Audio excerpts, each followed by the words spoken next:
하나님께서 우리에게 가장 원하시는 게 뭐라고 생각합니까? 바로 믿음인 줄로 믿습니다. 근데 믿음도 진짜 믿음이어야죠. 진정한 믿음, 그 진정한 믿음이라는 게 뭐냐? 순종이 따라오는 것이 진짜 믿음입니다. 말로만 하는 것이 아니라 아멘 하고, 그래서 우리가 하나님의 말씀대로 살아나가는 그 순종이 따라오는 믿음이 진정한 믿음입니다. 참된 믿음을 가지고 순종의 삶을 살아나갈 때에 하나님과 우리의 관계가 바르게 세워지게 되는 것입니다. 하나님께서 인간을 만드시고 에덴 동산을 허락해 주신 다음에 선악을 알게 하는 나무의 열매를 따먹지 말라는 명령을 하나 주셨잖아요. 그것은 바로 순종하기를 원하시는 하나님의 뜻이고, 그렇게 순종할 때에 하나님과의 관계가 설정되고 그 관계 속에서 우리가 살 수 있다고 하는 것입니다. 하나님께서 이스라엘 백성들에게 율법을 주셨습니다. 그리고 율법대로 살기를 원하셨습니다. 율법에 순종할 때에 하나님과의 백성, 하나님과 하나님 백성과의 관계가 만들어지는 것이, 물론 하나님께서는 명령을 주시고 순종을 요구하기 전에 하신 게 있어요. 그건 바로 은혜를 주셨습니다. 우리 아담과 하와에게 창조의 은혜를 주셨고, 그들이 창조된 것 그 자체가 은혜잖아요. 그리고 에덴 동산이라고 하는 아름다운 동산을 은혜로 주시고, 그리고 나서 이제 명령을 주신 겁니다. 이스라엘 백성들도 애굽에서 출애굽시켜 주시는 은혜를 주셨습니다. 인간의 힘으로 도저히 할 수 없는 것을 은혜로 주셔서 출애굽시켜 주시고, 시내 산에서 만나셔서 그리고 율법을 주시고 순종을 요구하신 것입니다. 바로 이 순종이라고 하는 것은 하나님의 은혜를 깨닫고 그 은혜의 감격과 감사 속에서 응답으로 결단하는 것이 바로 순종이라는 것입니다. 예수님께서 십자가에 달려 돌아가셔서 우리에게 엄청난 은혜를 허락해 주셨어요. 그리고 우리에게 주신 말씀이 바로 사랑하라, 복음을 전하라. 최고의 명령인 하나님 사랑하고 이웃을 내 몸같이 사랑하라고 말씀하셨고, 그리고 우리에게 주신 최고의 사명, 땅끝까지 이르는 내 증인이 되라고 하시는, 가서 제자 삼으라고 주신 그 복음 전파의 사명의 명령을 우리에게 허락해 주신 것이, 그래서 은혜를 깨닫고 감사하고 거기에 대한 응답으로 순종하면서 살아나갈 때에 하나님과 우리의 관계가 바르게 설정되고 그 관계 속에서 우리가 신앙의 삶을 살아나가는 것입니다. 또 하나님께서 순종을 요구하시는 것은 하나님께서 그 순종을 통해서 일하시기 원하셔서 그러신 것입니다. 하나님의 거룩한 구원의 뜻을 이루신 분들 보면 다 순종하시는 거예요. 최고의 구원의 역사가 뭡니까? 바로 십자가의 사건입니다. 예수님께서 십자가를 지시기 바로 전날 저녁 때 그가 겟세마네 동산에서 땀방울이 핏방울이 되도록 기도했던 것이 뭡니까? 바로 하나님의 그 명령에 순종하기로 결단하는 과정이었던 거예요. 사도 바울이 위대한 역사를 이뤘습니다. 그리스도의 복음을 온 세계에 전하는 역사를 이루었어요. 그는 순종했습니다. 특별히 성령의 인도하심에 순종해서 가라면 가고 가지 말라면 가지 않고 하면서 철저한 순종 속에서 구원의 역사를 이뤘던 것을 보게 되죠. 오늘 본문의 말씀에 들어가면은 오늘은 아브라함의 얘기입니다. 아브라함의 순종의 믿음을 보게 됩니다. 아브라함은 사실 믿음이 연약했던 사람이라고 하는, 지난주에 제가 말씀드렸잖아요. 그래서 하나님께서 지청각 교육도 시키고 여러 가지 방법으로 믿음을 세워가시는 과정을 보잖아요. 그는 하나님의 말씀을 멋대로 적용해가지고 이스마엘이라고 하는 아들을 낳으면서 문제를 만들었던 사람이기도 하고요. 거짓말 시켰습니다. 그것도 똑같은 거짓말을 두 번이나 합니다. 자기 아내를 누이라고 속입니다. 자기가 죽지 않으려고 그랬던 사람이. 그런데 하나님께서 그를 계속해서 믿음을 키워주시고 나중에 은혜를 체험하게 하시며 결국은 아들을 하나님께 제물로 바치는 순종의 결단을 할 수 있는 믿음까지 세워주신 것을 보게 됩니다. 이렇게 순종할 수 있는 믿음을 주시고 그 아브라함을 통해서 믿음의 조상이 되게 하시고 하나님의 구원의 드라마의 첫 테이프를 끊는, 첫 장을 여는 그러한 역사를 이뤘던 것을 보게 돼요. 순종을 통해서 하나님의 구원의 역사를 이룬다고 하는 것입니다. 오늘은 아브라함의 순종에 대한 얘기입니다. 이 아브라함의 순종의 특징을 생각을 해보면요, 먼저 즉각적으로 응답했던 사람이 바로 아브라함이. 오늘 1절 말씀 함께 보겠습니다. 같이 읽습니다. 아브라함아 하시니 그가 이르되 내가 여기 있나이다. 하나님께서 아브라함 하니까 즉각적으로 내가 여기 있나이다 반응을 했어요. 아브라함은 하나님의 부르심에 늘 준비되어 있던 사람입니다. 하나님께 집중되어 있던 사람이에요. 요즘 셀폰 시대잖아요. 다들 셀폰을 갖고 다니잖아요. 전화하면은 당장 받아야 그게 정상인 세상인 거예요. 옛날에는 집에 전화가 있으니까 안 받으면 그냥 메시지 남겨놓던가, 아 이거 어디 나갔으니까 안 받겠지 하지만, 지금은 손에 분명히 있을 텐데, 주머니에 있을 텐데 왜 안 받나? 소리를 죽여놨나? 아니면 배터리가 나갔나? 아니면 이 사람이 일부러 안 받나? 그래서 한국에서는 전화를 일부러 안 받는 걸 뭐라고 그러죠? 전화를 씹는다고 그러죠. 전화를 왜 그 말이 나는지 잘 모르겠어요. 아무튼 씹는다고 그래. 이 사람이 전화를 씹는가? 그래서 특별히 연인 관계에 있어서 굉장히 센서티브할 것 같아요. 이 사람이 전화를 안 받으면 마음이 바뀌었나? 다른 사람이 생겼나? 의심하게 되고 문제가 생겨. 전화를 받아야 그것이 당연한 세상이 되었다라는 것이죠. 아브라함은 당시에 셀폰 시대는 아니었습니다만, 하나님께서 부르셨을 때에 즉각 대답하고 응답했던 사람, 즉각 그 전화를 받을 준비를 하고 있던 사람이 바로 아브라함이었다고 하는 것입니다.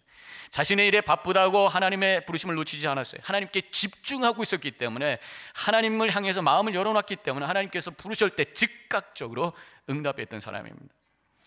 저는 그렇게 믿습니다. 우리가 하나님께 즉각 응답하기 위해서는요, 우리의 모든 센스가 하나님께로 뭔가 열려있지 않고는 안 돼요. 세상 일에 바쁘면 하나님 부르셔도 못 알아듣습니다.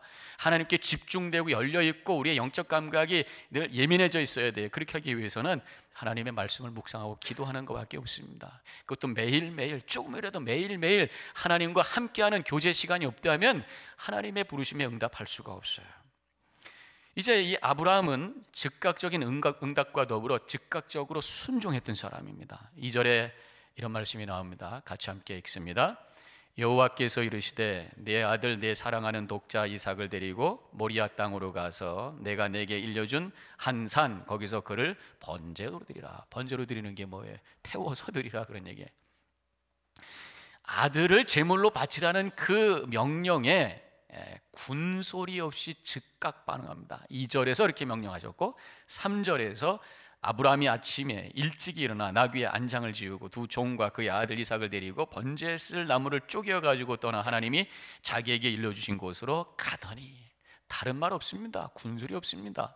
어떻게 이런 명령을 주십니까? 잠깐만 시간을 주시오, 이렇게 안 했어요. 그대로 즉각 그 다음날 새벽에 떠나는 그 아브라함의 모습을 보게 됩니다.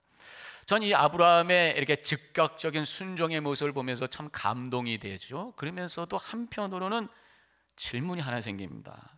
물론 결과적으로 하나님께서는 아브라함의 믿음을 시험하기 위했던 것이지만, 사실 명령치고는 너무 심한 거 아닌가, 그런 생각이 들더라고요. 왜냐하면 하나님께서 민족을 주겠다고 약속하신 게 75세, 그리고 결국 그 몸에서 태어날 자가 상속자가 될 것이라고 약속해 주셨던 것이 75세입니다. 그리고 그것이 이루어진 것이 100세예요. 그러니까 25년 동안 기다렸던 아들도 그냥 아들이 아니라 100세에, 그것도 25년을 기다려서 얼마나 귀하고 하나님의 약속의 증거고 하나님의 축복의 상징 그 아들을 주셨는데, 갑자기 하나님께서 또 달라고 하는 건 뭐예요? 그렇게 힘들게 받았는데 달라고 하시는 건 또 뭘까? 저는 그렇게 믿습니다. 하나님께서 아무리 그렇게 귀한 자식이라도 네 것 아니다 라고 하는 메시지를 주기를 원하시는다고 하는 것을 깨닫게 돼요. 이삭 아무리 귀해도 네 거 아니라는 것입니다. 이 세상의 것이 아무도 네 것이 없다는 것입니다. 우리가 지금 살고 있는 세상은 지금 자본주의적인 세상에 살고 있어요. 특별히 미국에 우리가 살고 있잖아요. 자본주의라는 게 뭡니까? 내 거 챙기는 거예요. 내가 돈 벌어서 내가 사고. 그래서 물론 그것이 어떤 그 경제를 돌아가게 하는 어떤 힘이 될 수 있는지 모르지만, 그것 때문에 소유 경험이 너무 강해지다 보니까 내 집, 내 가족, 내 거 하다 보니까 이게 자기 중심이 되고 욕심으로 더 가득 찬 그런 삶을 사는 것이 아니겠느냐는 것입니다. 우리 믿는 사람들은 그걸 뛰어넘어야 돼. 소유 개념이 내 것이 아니라 하나님의 것입니다 고백할 수 있는 믿음이 바로 있어야 되는 줄로 믿습니다. 내 자신까지도, 내 소유, 내 가족, 내 자식뿐만 아니라 내 자신까지도 하나님의 것인 거예요. 그래서 우리가 많이 쓰는 표현이 바로 청지기. 우리는 청지기는 뭐냐면 그 하인 중에서 책임 있는 하인입니다. 그래서 모든 주인의 것을 관리하는 그런 최고의 하인이죠. 종이죠. 여전히 아무리 많은 것을 그 관리를 해도 자기 것이 아닙니다. 내 시간, 내 돈, 내 재능, 내 자녀들도 내 것이 아니라 하나님께서 맡겨주셨다고 하는 고백 속에서 사는 것이 바로 청지기적인 삶입니다. 그렇기 때문에 내가 가지고 있는 모든 것들은 하나님께서 원하시는 대로 써야 되고, 하나님이 달라고 그러시면 언제든지 드려야 되는 거예요. 우리는 맨몸에 왔다가 맨몸으로 가는 존재입니다. 아기 태어날 때 여러분들 보셨죠? 저도 아기 두 번째 태어날 때는 미국에서 태어나가지고 딜리버리 룸에 가가지고 여보 힘 좀 막 했어요. 이게 딸이 나왔는데 걔 아무것도 안 갖고 나오더라고요. 주머니 차고 나온 거 없습니다. 맨몸으로 나왔어요. 아무것도 가지고 오지 않았습니다. 맨몸으로 왔다가 맨몸으로 가는 존재가 바로 인간입니다. 그래서 욥기에서 1장 12절에서 욥이 고백하기를 이렇게 고백합니다. 내가 모태에서 알몸으로 나왔은즉 또한 알몸이 그리로 돌아올지니라. 주신 이도 여호와시요 거두신 이도 여호와시니 여호와의 이름이 찬송을 받을지니라. 이러한 고백, 하나님이 주신 것 감사하시고 주신 것 책임 있게 사용하는, 내 것이 아니라 하나님의 것임을 고백하며 살아나가는 믿음의 고백이 있으시기를 주님의 이름으로 간절히 축원합니다. 우리 가운데 고통이 있는데, 고통이 여러 가지 고통 중에서 이 상실의 고통이라고 하는 게 있어요. 잃는 고통, 뭐 소유를 잃습니다. 재산이 갑자기 없어진다던가, 또 사랑하는 사람을 잃습니다. 누가 먼저 세상을 떠난다던가, 또 내 명성을 잃을 때가 있어요.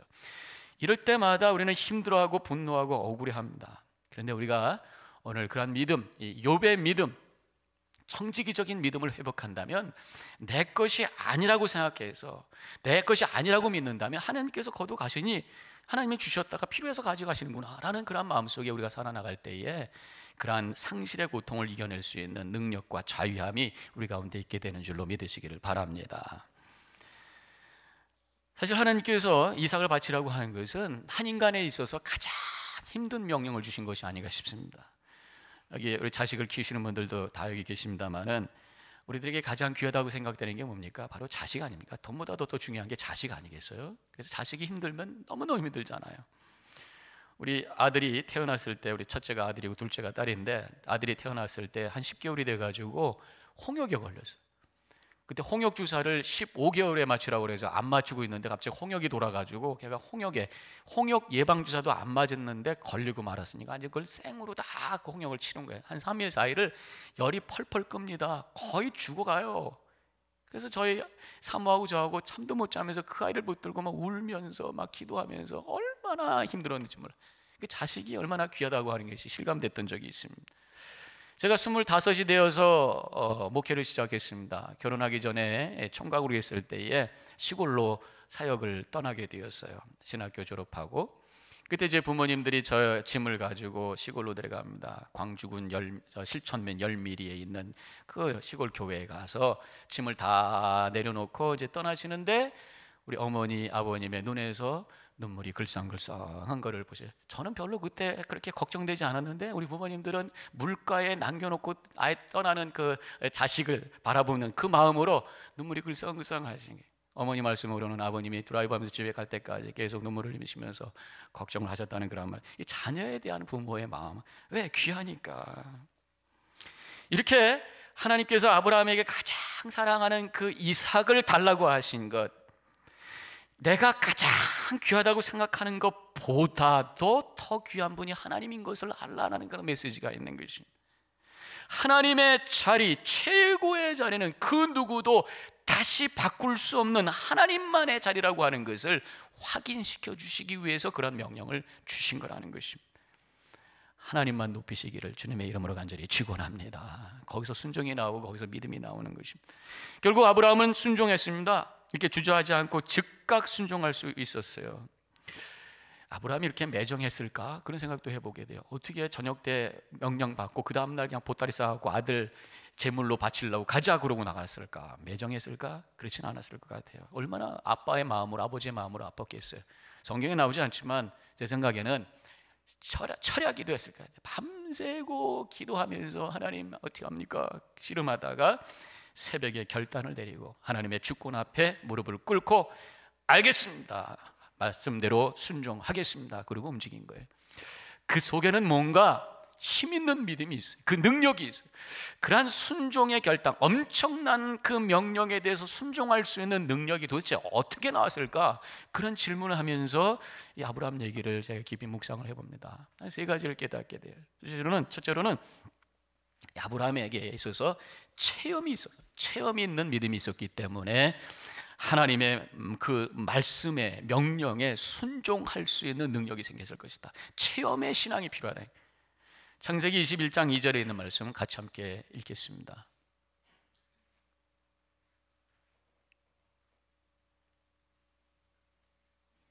제가 읽을게요. 사라가 임신하고 하나님이 말씀하신 시기가 되어 노년의 아브라함에게 아들을 낳으니. 말씀이 뭡니까? 하나님께서 25년 전에 주신 약속이 이루어졌다. 100세에 그것도 불가능한 상황 속에서 가능케 하시는 하나님의 능력을 체험한 거예요. 더 쉽게 얘기하면 기적을 체험한 거예요.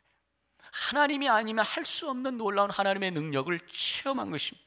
하나님은 말로만 하시는 분이 아니라 내 삶 속에 역사하시는 하나님이라고 하는 것을 체험하게 돼요.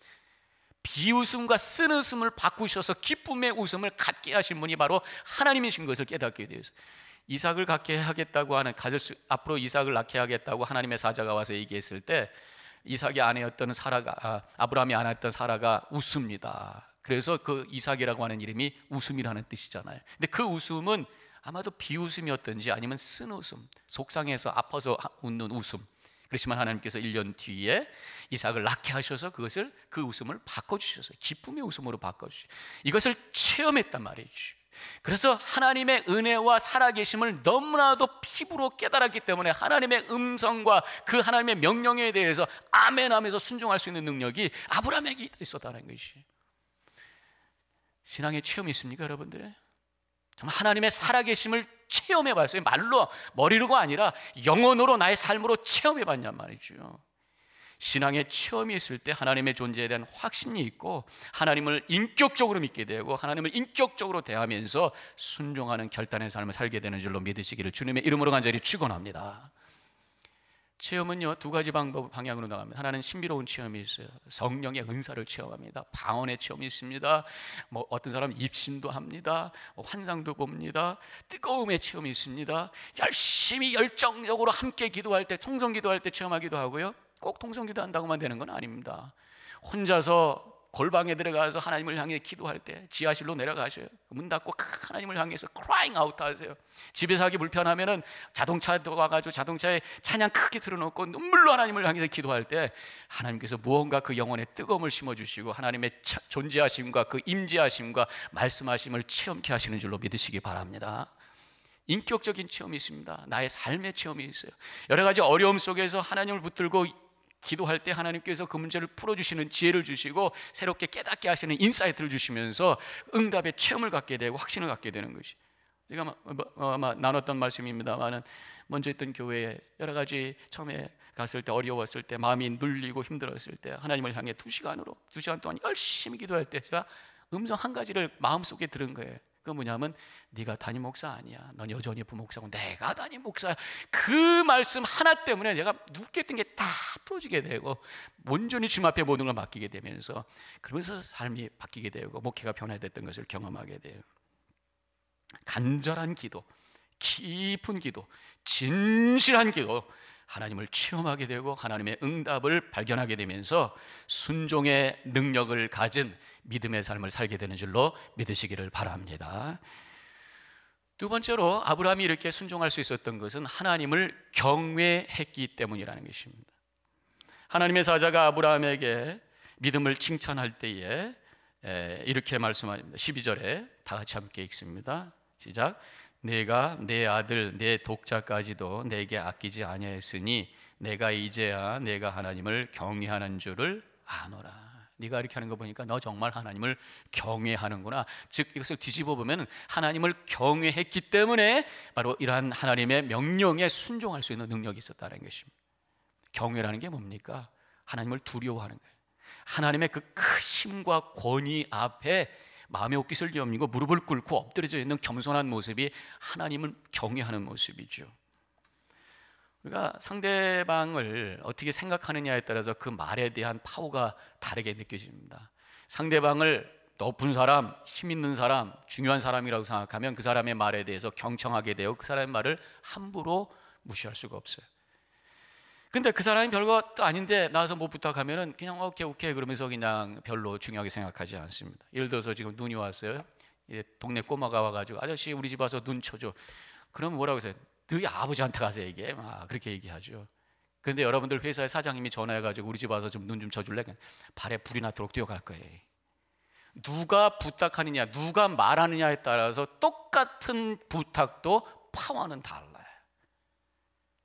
여러분들의 사장님이 부탁을 해도 여러분들이 그 말에 대해서 무시할 수 없는 그런 어떤 중요한 명령이라고, 부탁이라고 생각한다면, 이 세상을 창조하시고 이 세상을 섭리하시고 나의 운명을 주관하시는 주권자 하나님께서 나에게 명령하셨다면 우리가 그 명령에 대해서 우리가 중요하지 않다고 생각할 수가 있겠냐는 것이죠. 하나님의 존재를 믿고 그분의 크심과 위대하심 앞에 그분을 경외할 때에 하나님의 말씀과 그 명령에 순종할 수 있는 능력이 생기게 되는 줄로 믿으시기를 바랍니다. 경외감이라고 하는 것은 크고 위대함에 대한 체험이잖아요. 성경에서 하나님을 제일 먼저 소개할 때 창조주를 소개합니다. 그래서 이 창조는 하나님의 계시, 하나님이 누구신지를 보여줍니다. 이 창조 속에서 그 크심과 어떤 지혜와 능력을 체험합니다. 옛날 사람들은, 하나님을 잘 모르던 사람들은 그 어떤 자연 속에서의 경외감 그 자체를 가지고 그냥 자연을 섬겼어요. 그것을 애니미즘이라고 그러죠. 그래서 돌멩이를 섬기고 큰 바위를 섬기고 큰 나무를 섬기고 태양을 섬기고 호랭이를 섬기고 막 그랬습니다. 우리 하나님을 믿는 사람들은 이 자연의 신비와 위대함 속에서 하나님의 위대함과 그 크심과 경외감을 발견하면서 하나님께 무릎을 꿇을 수가 있어요. 결국은 우리는 성경으로 돌아가야 됩니다. 성경에서 하나님이 누구신지를 우리에게 계시하십니다. 특별히 구약을 이렇게 쭉 묵상해 보면 우리 하나님은 크신 분, 그리고 공의로우신 분, 죄와 악을 그냥 지나치는 분이 아니라 선과 악을 정확하게 구별하시고 악에 대해서 진노하시는 분. 그래서 우리 하나님께서는 우리를 사랑하시기 때문에, 그리고 당신의 그 공의 때문에 우리를 용서하시기 위해서 당신의 가장 귀한 외아들까지 죽게 하시는 그런 철저한 하나님이 바로 우리 하나님이시라는 거죠. 그 하나님을 고백할 때 그 앞에 무릎을 꿇게 되고 그분의 말씀에 대해서 우리가 순종할 수 있는 능력이 생기게 되는 것입니다. 마지막으로 한 가지 더, 아브라함이 하나님께 순종할 수 있던 능력은 어디서 나왔을까? 여호와 이레를 믿었기 때문이다 라는 것입니다. 오늘 본문 말씀 그 이후에 이루어지는 내용을 통해서 깨닫게 되는 것이 여호와 이레를 믿었어요. 여호와 이레라는 건 뭐예요? 미리 준비해 주시는 하나님이라는 것입니다. 미리 준비해 주시는 하나님의 은혜를 믿었기 때문에 그런 결단하고 순종할 수 있어요. 아브라함을 따라가는 이삭이 이상했습니다. 아버지가 번제 드리러 간다 그러는데 짐승이 없는 거예요. 짐승을 잡아서 하나님께 바쳐야 되는데, 그래서 물어봅니다. 그때 8절에 아브라함이 대답을 이렇게 합니다. 아브라함이 이르되 내 아들아, 번제할 어린 양은 하나님이 자기를 위하여 친히 준비하시리라. 하나님께서 준비하시니까 걱정하지 말고 가라. 그래서 이 대답이 아브라함이 그냥 얼버무리기 위해서 적당히 대답한 것일까? 저는 아니라고 생각해요. 무언가 믿었습니다. 하나님께서 무언가 준비해 주실 거라고. 물론 아브라함이 이삭을 제물로 바치려고 하는 그 순간 하나님께서 사자를 통해서 스탑시키고 그 다음에 수양을 준비해 놓으셨잖아요. 그리고 그 땅을 여호와 이레라고 이름을 지라고 14절에서 말씀하셨잖아요. 히브리서를 보면은 아브라함이 이삭을 제물로 바칠 때 만약에 이삭이 죽어도 살려주실 것을 믿었다는 말씀이 나옵니다. 히브리서 11장 19절 같이 함께 읽겠습니다. 시작. 그가 하나님이 능히 이삭을 죽은 자 가운데서 다시 살리실 줄로 생각한지라. 그래서 아브라함이 하나님께서 순양을 준비해 주실 것이다 이렇게 믿었을까? 그건 잘 모르겠습니다. 그것이 재물을 준비해 놓으셨던지 무언가 하나님께서 내가 말씀대로 순종하면은 이 이삭을 그냥 데려가지 아니하시고 뭔가 다른 플랜이 있을 거야, 준비하셨을 거야 라고 하는 것을 확신했기 때문에 아멘 하고 순종하면서 따라갔을 거라고 저는 그렇게 믿어요. 분명히 히브리서 11장 19절에서도 그렇게 고백을 하고 있고요. 바로 그것이 아브라함의 믿음이었습니다. 우리가 하나님께 순종을 잘 못하는 이유는 내가 하나님 말씀대로 살고 순종하면 그 다음에 어떻게 될까? 이게 걱정이 되는 거예요. 하나님이 다 나누라 그러면 어떡하나, 나 뭐 어떻게 하나. 하나님의 말씀대로 하나님의 뜻을 위해서 인생을 바치라고 그러면 난 어떡하란 말인 거예요. 선뜻 응답을 못해. 내가 하나님께 모든 걸 드린다면 나는 그 다음에 어떻게 살지? 라는 생각이 드는 것입니다. 걱정하는 것입니다. 하나님이 다 알아서 준비해 주신다고 하는 것을 믿지 않기 때문에, 믿지 못하기 때문에, 여호와 이레를 고백하지 못하기 때문에 아멘 하고 응답을 못하는 거란 말이에요. 제가 부목사로 있던 어느 교회에 있을 때에 어떤 집사님이 저한테 오셔서 기도 부탁합니다. 그 집사님이 이제 의사셨고 뭐 잘 사시는 분이에요. 근데 아들이 은혜를 받고 하나님의 콜링을 받고 목사가 된다는 것이, 저한테 와서 기도 제목이 뭐냐면, 우리 아들이 목사가 된다고 해서 지금 말리고 싸우고 있는데 목사님 와서 기도 좀 해주세요. 내가 뭐라고 기도해야 돼? 아주 난감한 기도 부탁을 하시더라고. 근데 왜 그러시냐고 했더니, 얘가 목사가 돼가지고 나중에 어떻게 하냐고, 어려운 길인데, 힘든 길인데 얘가 그걸 모르고 저렇게 하는데 이건 막아야 되는 거 아니냐고, 그러면서 기도 부탁하는 거예요. 그분은 제가 생각하기에는 하나님께서 그 아들을 부르시고 그 다음에 하나님께서 그를 책임져 주신다고 하는 여호와 이레를 믿지 못하기 때문에 걱정이 돼서 하나님의 그 음성과 그 명령에 아멘하고 순종하지 못하고 있는 모습이었다는 것입니다. 제가 그 교회에서 얼마 있다가 파송을 받아 다른 교회 갔기 때문에 어떻게 된지는 제가 모르겠어요. 근데 분명한 것은 그분이 여호와 이레의 믿음을 갖지 못했어요. 우리가 진정으로 하나님께서 우리가 응답할 때에, 순종할 때에 책임져 주시고 미래를 준비하신다고 하는 것을 믿을 때에 우리가 순종할 수 있는 능력을 갖게 되는 줄로 믿으시기를 바랍니다. 하나님께서는 분명히 먼저 그의 나라와 의를 구하는 자에게 모든 것을 채워주신다고 말씀하셨어요. 내가 인생을 책임지는 것이 아니라 하나님께 맡길 때에, 모든 걸 순종할 때에, 하나님께 그리고 맡길 때에 하나님께서 인도해 주신다는 말씀입니다. 하나님께서는 지금 우리에게 순종의 믿음을 찾고 계십니다. 하나님의 말씀과 명령이 뭔 줄 알아야지 순종하잖아요. 말씀이 없기 때문에 우리는 무슨 명령을 나한테 해주시는지도 몰라서 순종이라는 것도 자체가 생각 못할 때가 많이 있어요. 그래서 우리는 늘 말씀 가운데 살아야 될 것이고, 하나님의 음성을 들었음에도 불구하고 그 말씀과 그 명령에 응답할 수 있는 능력이 없어서 알긴 알지만 내가 그렇게 살지 못합니다 고백할 때가 너무 많아요. 기도할 때 하나님께서 기도를 통해서 능력 허락해 주시는 줄로 믿습니다. 구약 성경에 보면은 순종은 하나님의 축복의 통로라고 말씀하고 있어요. 말씀대로 네가 살면 이런 복을 주시겠다. 나가도 복이 되고 들어와도 복이 되고, 신명기 28장에 보면은 하나님의 말씀대로 살면 이런 복 저런 복, 복에 대한 약속이 많이 나옵니다. 순종은 하나님의 복의 통로에, 더 나아가서 이 아브라함을 통해서 보여주시는 것은 순종은 하나님의 뜻을 이루는 통로라는 거예요. 순종할 때 하나님의 복을 받고 순종할 때 하나님의 쓰임 받는 또 하나의 복이 우리 가운데 임하게 되는 줄로 믿으시기를 바랍니다. 우리 제일제일교회 모든 성도님들, 하나님의 말씀은 거기 있고 나는 여기 있다 생각하지 마시고, 하나님께서 나에게 주신 믿음 감사하시고, 이제 나를 통해서 하나님의 뜻을 이루기 원하시는 주님의 그 말씀과 명령 앞에 겸손히 순종함으로 말미암아 주님께서 주시는 큰 복을 누리며 하나님께 쓰임받는 놀라운 축복의 삶을 살아 하나님께 영광 돌리는 복된 삶을 살아가는 모든 성도님과 제가 되기를 주님의 이름으로 간절히 축원합니다. 기도하십시다. 이 시간에 잠깐 묵상하도록 하겠습니다. 우리가 주님의 은혜를 믿고 감사하는 것, 더 나아가서 하나님의 부르심에 응답하고 순종하는 것이 또 우리가 해야 될 일인 것을 깨닫게 됩니다. 알지만 하지 못하는 때가 많이 있어요. 바로 능력이 부족해서입니다. 체험이 없어서 그래. 하나님을 경외하지 못해서 그래. 여호와의 이레를 믿지 못해서 그렇습니다. 아브라함의 신앙을 본받아 하나님의 부르심과 그 명령에 아멘으로 응답할 수 있는 순종의 믿음 가지시기를 바랍니다. 결단에 기도하시기 바랍니다.